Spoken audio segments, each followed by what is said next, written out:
Hello. Hello. Hi everyone, I hope you've had a lovely weekend and you're joining me this week for the penultimate week of our learning packs. So penultimate is the week before the last. So this week is going to be the one before the last, the penultimate week of doing the packs. Next week will be our final week of doing the packs. So it will be the last week ever of doing the home learning packs.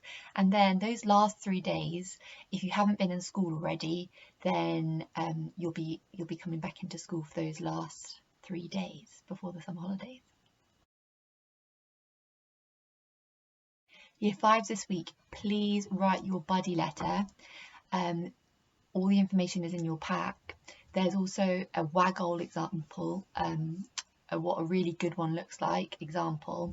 I've spoken to Mrs. Aiken and Mrs. Keating, and they are absolutely desperate for these to be a really high quality piece of work, beautifully written. So I really would suggest doing it out in rough first, your letter out in rough, and then doing your complete one using the special school paper that the school paper. It's got lines and it's got the TSM logo. Make sure you use that for your beautiful version to send to your new buddies.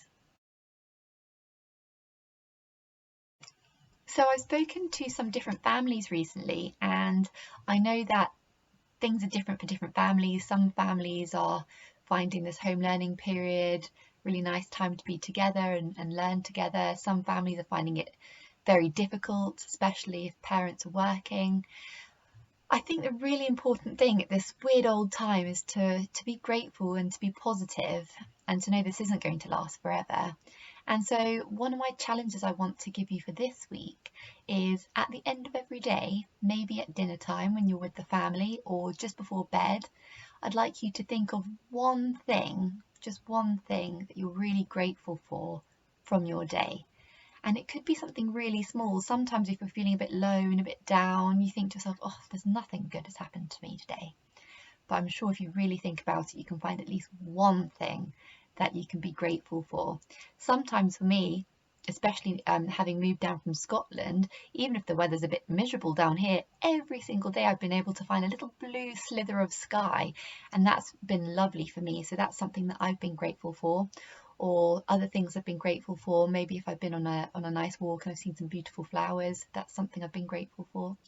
So your challenge this week, if you choose to accept it, is at some point later on in the day after you've had your day to have a think about what you're really grateful for and something positive that's happened to you in your day. So for maths this week, you're going to be doing some end of kind of term, end of year revision. And this week you're going to be looking at adding and subtracting, and you're going to be doing lots of word problems associated with that. So make sure you read them properly. And next week we'll be thinking about multiplication and division. The reason I've chosen this for you for the last 2 weeks of our packs is because it would be amazing to see you working on this independently, and I'm sure that your parents will be really proud to see all your amazing work. This is the kind of thing that you've been doing lots throughout the year with Mrs. Davies and Mr. Wise, and some with me as well, virtually. So it would just be amazing to finish off the packs with you working independently, you feeling really confident by the end of the week that you can do this, and ready for next year, feeling really good about yourselves. For your word problems, my top tip would be to make sure you read the question. If we think about our rucksack when we've looked at problem solving before, the ruck is R for read, U for understand, and C for choose your operation. So we really need to be thinking about reading the question. And if you don't understand the question, read it again. If you don't understand it, read it again. Read it as many times as you need to. I would actually underline the key words and any words you think that are going to help you choose that right operation, whether it's adding or subtracting or multiplying or dividing. And then if we think about the sack, part of the rucksack, then you've got solve, answer and check. So you've got to solve the problem, answer it, and then check if you're right or not. So that is what I would suggest, my top tip for your maths this week, especially with word problems. Make sure you read it, underline any of those key words, and then make sure you show your working out as well. If you want an extra challenge in your packs, to check out some websites where you can get some different problem solving challenges. For example, the Enrich website's really good, and I've put, I think, the White Rose website as well. If you would like a little mental maths test, here we go. So let's start off with 7 times 2, 19 take away 8, 777 add 9, 767 add 11, 3 times 2, 25 times 1, 432 take away 11, 638 add 9, 67 add 21, 677 add 29, 987 minus 13, and the last one, 7 times 12. So this week you're going to be thinking about writing a setting, describing characters, which will then lead to you writing your very own imaginative story nearer the end of the week. And thinking about characters, one of my favourites, Roald Dahl, he is just incredible at describing characters. So I'm going to read a little bit near the beginning of the story, describing Mr. Twit, and I want you to pick out some of the amazing adjectives that you can hear that are being used to describe Mr. Twit, and you can really imagine what he looks like from the descriptions. Maybe some of these words you want to magpie and steal, and when it comes to you writing your own story, you can actually use some of these but in your own way, in your own sentences. And you can do this with any book. If you've got a favourite book on the go at the moment, that's something you can do. You can read about a character or read about a setting and think, that's actually a really good way. I like how that river is described, or I really like how that castle in the sky is described. You can pinch ideas to use for yourself. So, chapter 2, Mr. Twit. Mr. Twit was one of these very hairy-faced men. The whole of his face, except for his forehead, his eyes and his nose, was covered with thick hair. The stuff even sprouted in revolting tufts out of his nostrils and earholes. Mr. Twit felt that his hairiness made him look terrifically wise and grand, but in truth he was neither of these things. Mr. Twit was a twit. He was born a twit, and now, at the age of 60, he was a bigger twit than ever. The hair on Mr. Twit's face didn't grow smooth and matted as it does on most hairy-faced men.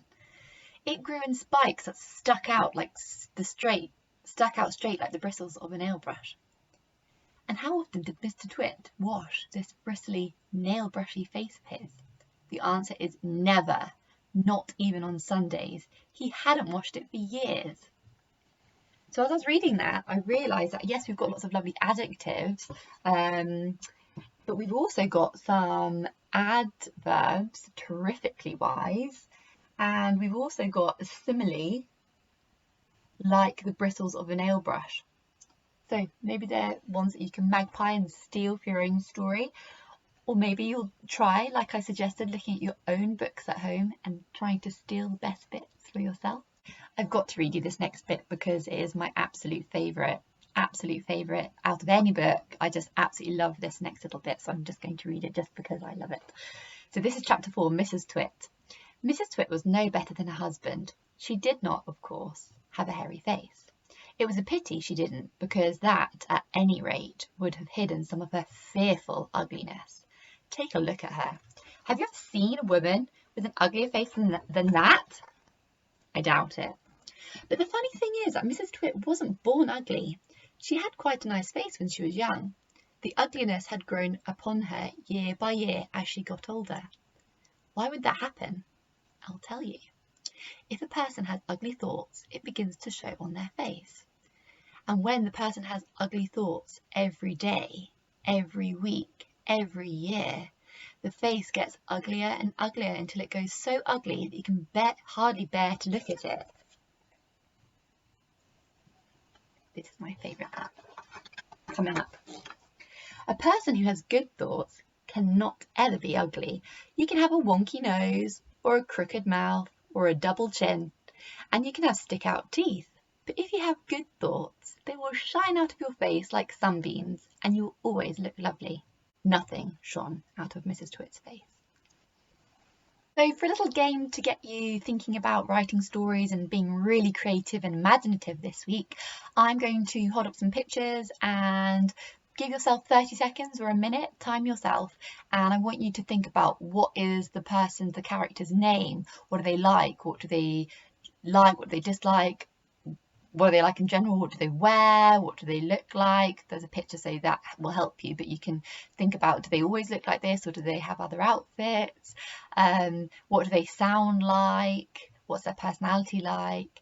And I also want you to think about where are they set in the world. Are they at home, are they in a castle, are they in, I don't know, a made-up city, are they underwater? Think about a different setting for your character. Where would that be set? And just write as many bullet points as you can. Okay, so this is the first one. Next one, lots of characters to choose from. Think about the setting again. What can you hear, smell? Think about all your senses. So hear, smell, taste. What can you see? What can you touch?